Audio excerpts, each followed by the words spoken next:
Right, so it seems that most of you are here already. Anyway, so from 17 to 16. So I don't know that one participant anymore. Anyway, so we will just continue without him or her. So from here, we have here a power set. So basically, this power set is this set of all subset of a set and denoted by P of A. So when you see power set, it's just like indicating all of the elements or possible arrangement of that elements, okay, of that a certain set. So for example, we have here a question number 1. So write the power set of set M 1, 2, 3. Okay. So we could denote here by P of M, meaning we are now trying to get the subset or the power of this subset. So we could start with empty set and then start with the first element and then the second element and then the third and then the 1, 2, 1, 3, 2, 2, 3 and then the 1, 2, 3. So in here, it's like, again, trying to get all of the possible combinations with your elements, right? So in here, this one has a cardinality of 2 raised to 3, which is equal to 8. Or if you're going to count this one by one, so this one is a total of 8 possible combinations. So 1, 2, 3, 4, 5, 6, 7, 8. So the simplest way for you to be able to get the power of a certain set if set here is by using this formula 2 raised to n. Okay, so 2 raised to n. So what is this n in here? So this is the count of elements inside of that set. So in here we have a total of 3 elements. So 1, 2, 3. So just put here 3 and then just solve it. So 2 raised to 3 is equal to 8. Okay, which is now equal to your cardinality. So did you guys get this one so far? Yes, po. Yes, sir. All right. So anyway, this one is super easy. Just memorize this one, 2 raised to n. Okay, and then the n in there is the count of elements of that set. All right, so let's have an example for the power set. So what is a power set of the empty set? Okay, of course, knowing that it's empty, or of course, could say that it has 1, okay, which is the empty set itself. And then what is the power set of the set empty set which contain, or a set which contain a null element? So this one has 2 elements now. Okay, so the first one is the empty. Okay, of course considering the non elements, which is 1, and then the set itself, or the element itself rather, element itself, which is the empty. Okay, which is an element of that set. Okay, so in here we have a total of 2 elements. All right, or if you're going to follow the formula a while ago, so this one is 2 raised to 1. So this one is 1 element. Okay, and then this one for empty set, so 2 raised to 0, okay, which is any number that is raised to 0 is equal to 1. So that is why we have here 1 element, and then this one here is 2 elements. Okay, just take note that one. So after that, you're going to have a seat break again. So just true or false. So this one is super easy. So all you do is verify this one, whether this one's true or false. So just like a while ago, I'll give you guys 10 seconds to check everything. So if ever that you have a clarification, so you can ask them right away.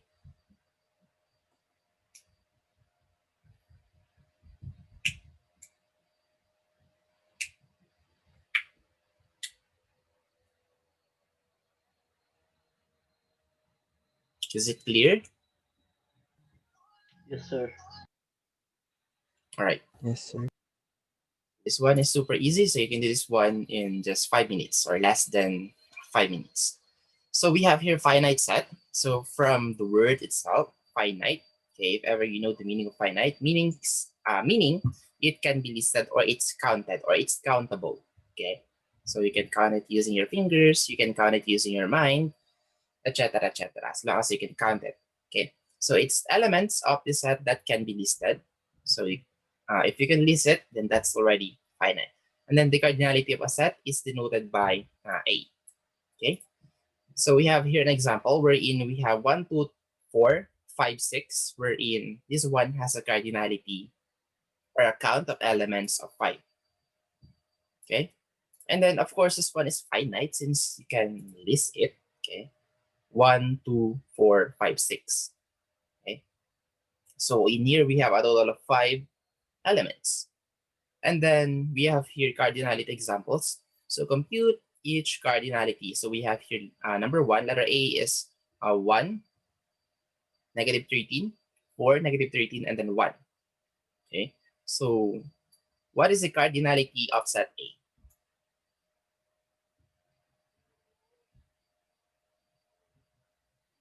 Anyone who wants to answer?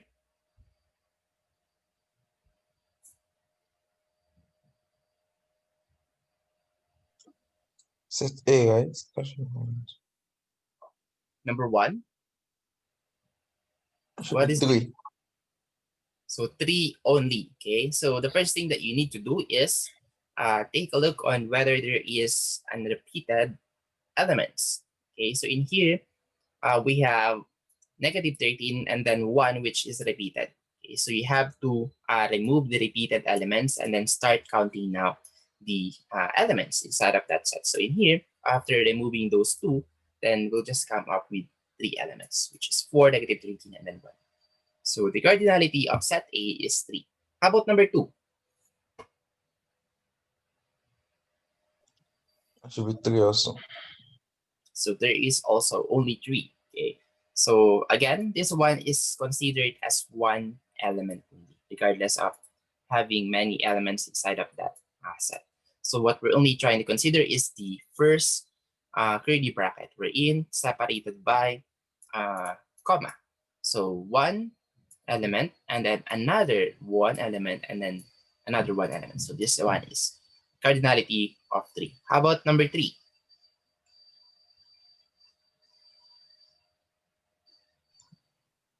0. So this one is 0 since this one is an empty set. Okay? This one doesn't contain any element. How about number 4?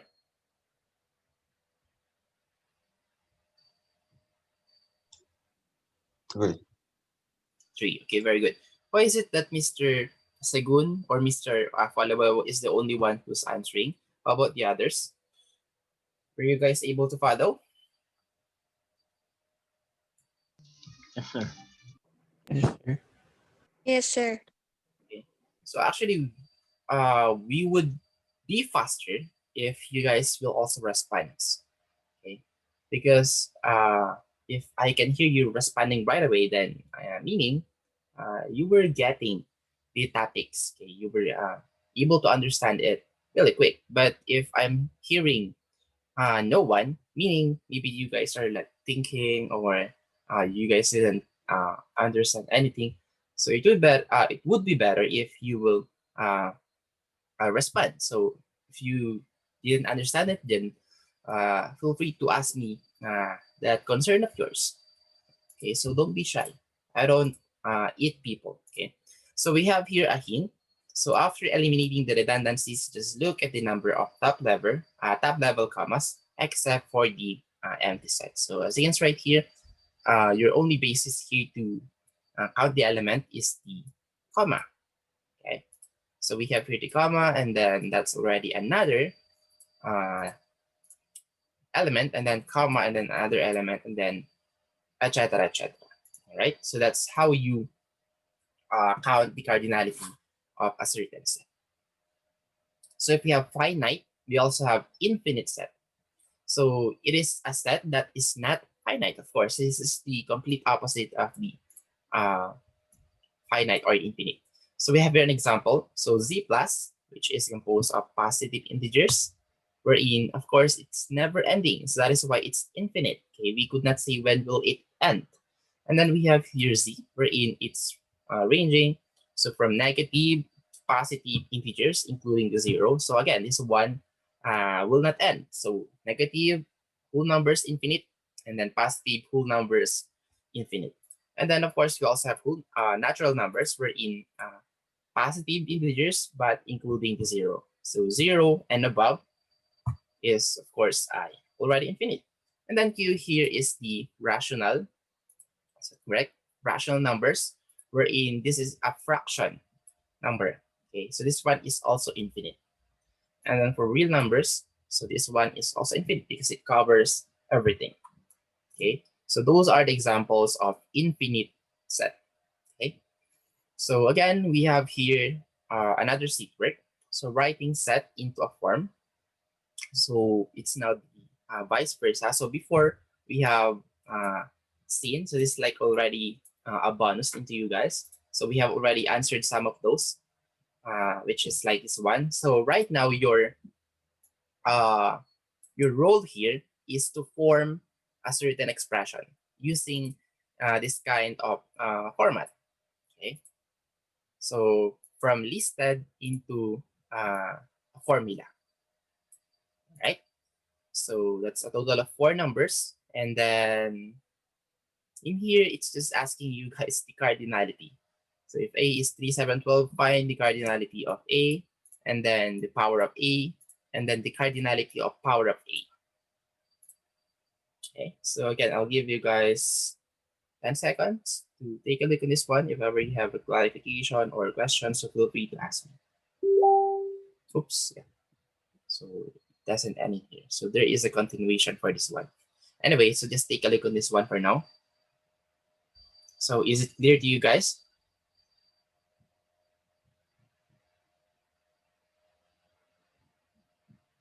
Yes, sir.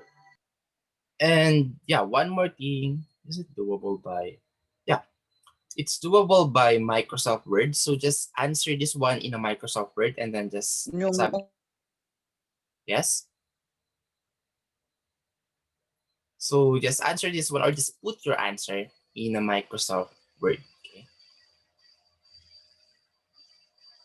All right. So once you're done with this 1 to 7, so we have here 8 to 13. So this is a quantification of that secret. So using the Venn diagram, identify the following as true or false. Okay, so all you do is take a look on this Venn diagram and then just answer 8 to 13 whether they are true or false. Okay, so put your answer also in Microsoft Word. Okay, this one is 8 to 13. And then I guess there's one more. Yeah. So this is the last one, I guess. Yeah, this is the last one for that topic. So draw a Venn diagram that represents these relationships. So this is an example of Venn diagram. So all you need to do is from this expression, so you have to come up with Venn diagram. So you should start with square, and then that square should be named U. So this one is a universal set, meaning the sets that you cannot find here is of course in our universal. Okay, it contains everything. That's why we call that one universal set. Okay, so that's a total of 3 numbers. So 3 Venn diagrams. So for 14, 15, and then 16. So yeah, there's quite a lot for this secret. Anyway, do you guys have a question so far? So this is just true or false, and then this one is creating or drawing a Venn diagram. So are we clear so far regarding with this one? Yes, sir. All right. Okay then, so if this is clear, then we will now proceed to the next topic. So we have here operations and sets. So under operations and sets, we have union, disjoint union, intersection, set difference, complement, symmetric difference, and then Cartesian product. So we will discuss them one by one under operations and sets. So first is union. So maybe most of you already know what is union. So it is a set consisting of all elements that belong to A or B. So this one is denoted by A union B, or just simply U. Okay. So this is a symbol for union. Just simply U. Okay. So A union B is equal to X is an element of A, or X is an element of B. So take note, this one is an OR. Okay. And as you can see, here's the Venn diagram for union. So A union B. So basically, you're just going to combine the elements of set A and then set B. Okay, so let's have an example here. So let A is equal to ABCEF, and then set B is equal to BDRS. So again, when you say union, you're just basically going to combine all of their elements. So we have here ABCEF, which is this one, and then the next one is BDRS. Okay, so BDRS. And then take note, once you have already combined the final format for the A union B, so there should be no repeated elements. So as you can see right here, we have letter B in here, and then we have another letter B in here. So you have to put one distinct element only, so you can remove the other one. So from here, we have a total of 5 elements, and then from here, we have a total of 4 elements. So if you're going to combine them, so it should be like 9, right? Because 5 plus 4 is 9. But then again, there is a repeated 1 element, so this one is only a total of 8 elements. So 1, 2, 3, 4, 5, 6, 7, 8. So just take note on that one on union. You have to remove the repeated elements. So are we clear so far regarding with union? Yes, sir. Yes, sir. Yes, sir. So Yes, please let me know if I'm quite fast. So actually, I'm really discussing this one quite fast because we only have, 3 Zoom meetings. That's a total of like 120 minutes, more or less. And this one is a total of 61 slides. So I hope that we can finish this one by having 3 Zoom meetings. Anyway, the next one is intersection. So this one is super easy also. So this one is set consisting of all elements that belong to both. So take note both A and B. So it can be denoted by A for the inverted union B is equal to X is an element of A and X is also an element of B. Right? So this is the symbol for intersection. So it's an inverted U. Okay. So if you're going to take a look at this one, this is the intersection part. So meaning all of the elements that is in B and all of the elements of B that is in A can be found on the middle. So this is the common elements, okay, A union B. So let's have an example for you guys to be able to understand this one a little bit more. So we have here set A, wherein it contains the element of A, B, C, E, F, and then set B is B, E, F, R, S, and then set C is A, P, U, V. Okay, so find A intersection B. So is there no answer? Yeah, there is no answer. So letter A intersection B. So let me try if I can copy this one. Yeah, it's possible. Okay. So what are the elements that is similar or common in set A and set B? BEF. BEF. Yun lang. Okay. So in here we have a total of 3 elements. Okay, so this is where they intersect. Okay, how about the next one? A intersection C. A. Letter A. A lang po. Intersection C, so letter A only. Okay, very good. How about the last one? B intersection C. B intersection C. Wala, sir. Here wala. None. That is the case, then you can just simply leave it like that. So it's an empty set. Okay. All right. So that's it for intersection. So you're just getting the common elements on both set. Okay. Then we have 3 disjoint sets. So this one is very straightforward. If you don't have any common elements, we have complete distinct elements. So set A can be only found on set A, and then set B can only be found on set B. Then we call that one disjoint. Okay, so they are not connected with each other. There are no common elements for this one. Okay, just like what we have answered on number 2. This one is completely disjoint. B and then set C. Okay, it's like this one. All right, so that's it for this joint set. And then we have here this joint union. So this one is just quite similar with disjoint. But in here, if A and B are disjoint, disjoint union operation is well defined, meaning just like what I have said a while ago, if you're going to combine A and then B, whatever is the cardinality of set A, and then whatever is the cardinality of set B will be the total number of cardinalities. Why? Because they are well defined.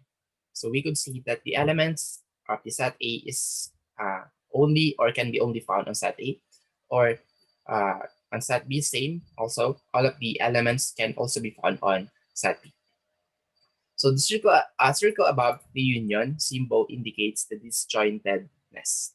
Okay, so you can represent disjoint by having this one intersection wherein having empty element, or you can use this one. This is the most proper symbol for disjoint. So this one is a disjoint union, meaning they don't have a common element. All right, so just like this, it has a circle or a dot above the U. Okay, so we have here another explanation when it comes to disjoint union. So in a disjoint union of the finite sets, cardinality of the union is the sum of the cardinalities, just like what I have mentioned a while ago. So in here, you're just simply adding their cardinalities because they have a total of distinct elements with each other. So whatever is the cardinality of set A, and then whatever is the cardinality of set B will be the total counts of the elements. So A plus B. And then we have here difference. So this is a set of all elements that belong to A, but not in B. Okay, so this is denoted by A minus B. So very obvious since we have here difference, so minus. So A minus B is equal to X is an element of A and X is not an element of B. So meaning X in here can only be found on B. I mean in A, but cannot be found on B. Okay, so meaning this set A has its own distinct elements from B. Okay, or basically you're just going to deduct all of the same elements of set B to our A. So I know this one is quite confusing if ever you're just going to analyze this using this formula or expression. So that's why you're going to have more example for this one. So for example, let A is equal to ABC and then B is equal to BCDE. So if we're going to get the difference of this one, A minus B, okay. So from here, we have here set A, B, C, and then we're going to deduct, okay, we're going to subtract B, C, D, and E. So as you can see right here, we have B, and then we have C, but D and E cannot be found on set A. So whatever is the common element that we can subtract to set A, then that's the one that we're going to subtract. So that is why A minus B is only A, because we have already subtracted the B and C element. But D and E, so you can just simply disregard this one because we cannot subtract this to the other set if we cannot find that certain element. So in here, we can only find two elements, so B and C. So that is why A minus B is letter A. Okay, so the same with this one. So from letter B, so we're going to do subtract all of the common elements or all of the elements that can be found from set A to set B. So in here, we have same BC. So just subtract this BC and then the remaining elements is just the D and E. So this is the Venn diagram for A minus B, and then this is the Venn diagram for B minus A. So were you guys able to get this one? Sure. Yes, sir. Right. Very good. Okay.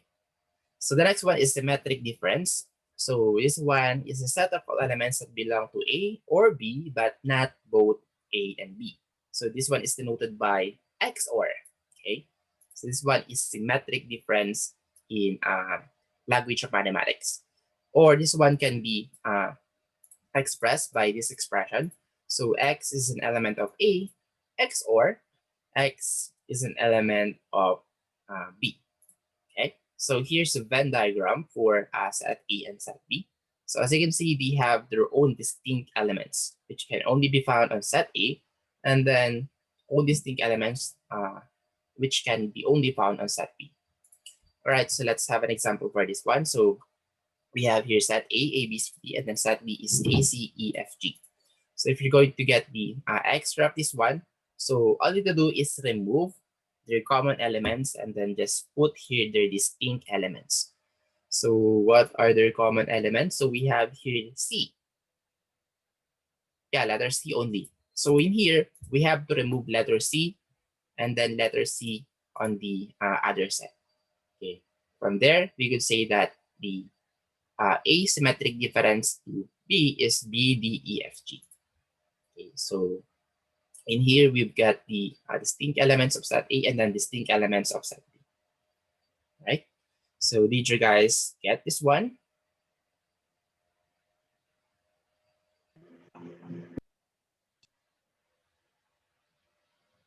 Hello? Yes, sir. Yes po. Yes, So again, sir. okay, very good, very good. So for symmetric difference, just remove the common elements and then combine them. Okay. And then we have complement. So this one is same with negation. Okay. So universal set Q and then A is denoted by A complement is equal to X is not an element of A. So basically this is our set A, right? And if you're going to negate this one, the negation of this one is the complement A, wherein is now the universal set. Okay. Simple as that. All right. I hope that you guys were able to get this one, because just by simply complementing this one, will give you the complete uh, uh, difference or complete opposite, rather, which is now the set U, or the universal set itself. So we have here set identities. So this one, number 1 to 13 to 21. Okay, I will leave this one to you guys because this one is super similar with our loss of logic in module 1. Okay, so in language of mathematics, we call this one set identities, but in the module 1, we call that one loss of logic. So yeah, this one is quite the same: commutative, associative, distributed properties, idempotent, properties of complement, blah, blah, blah, until this one universal set, empty set, and then absorption. So most of them are already self-explanatory, right? And then we have here proving example. So using a Venn diagram, prove that A union B complement is equal to A complement, call this one again. So sorry, I call this one OR. This one is a union. Okay, so A union B, and then this one is A complement intersection B complement. So we have to prove that this left side expression is equal with your right side expression. So we have here the derivation for the left side expression using a Venn diagram. So we have here the set A and then the set B, and then A union B is just simply combining those two. And then, of course, if you're going to complement the A union B, so just remove those and then get the others which are not connected with A union B, which is your universal set.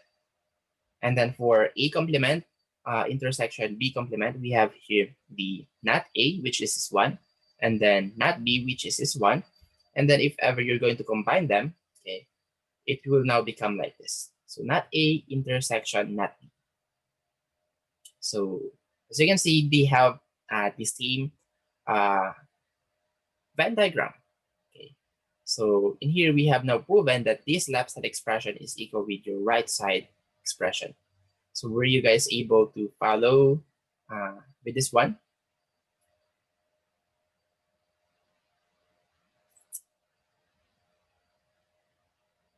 Yes or no? Quite confused?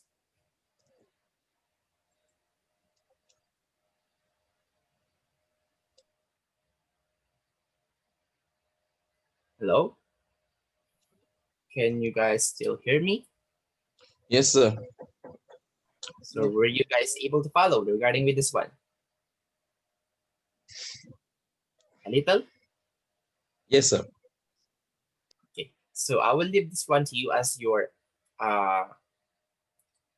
self-verification assignment. Okay, so you have to verify this one on your own. Okay, all right. So we have here another example. So prove that A intersection B intersection, union C is equal with this one. So as you can see, this one is distributed properties. If you can recall the laws of logic or the set identities. So we have to prove that this left side expression is equal with your right side expression. So from here, this one is very straightforward actually. So here's the solution. So from here, just get the left side expression. And then from here, we can expand this one into X is an element of A. And I mean, YN. Intersection, closing up in parentheses, B, union C. And then from here, we can actually separate them using an N, because this one or this intersection is actually an N. Okay, so X is an element of A, and then this intersection became N. And then this one can be said as X is an element of B, union C. And then take note, this union is actually an OR. Okay, so from there, X is an element of A and X is an element of B, or X is an element of C. Okay, so basically we have just changed this one, or we have distributed this X inside of our closing up in parentheses, and then changing this one into OR.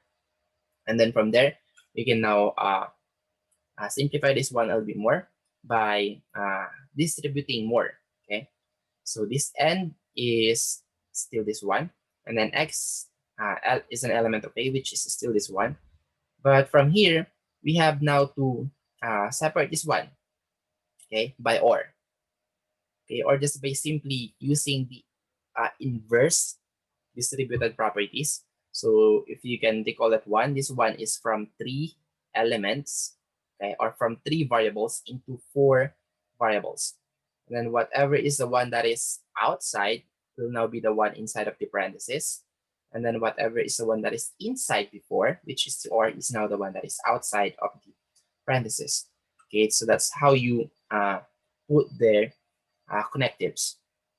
So X is an element of A, and then X is an element of B, or X is an element of A, and X is an element of C. So you just simply distribute this A into these parentheses.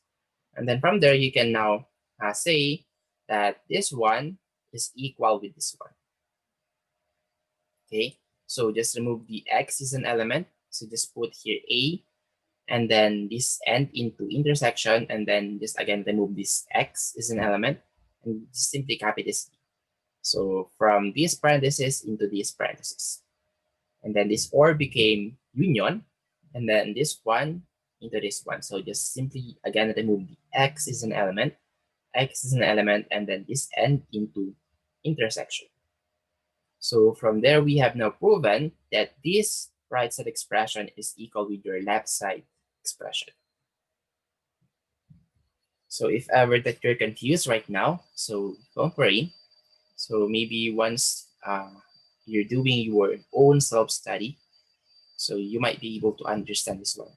Okay, so just go back with our set identities or with our laws of logic, then yeah, you will now be able to understand this example number 2. All right, so again, since we don't have enough time anymore, so I will end this part 2 now, and then just wait for the link of the part 3. Right, so goodbye for now, and then see you guys on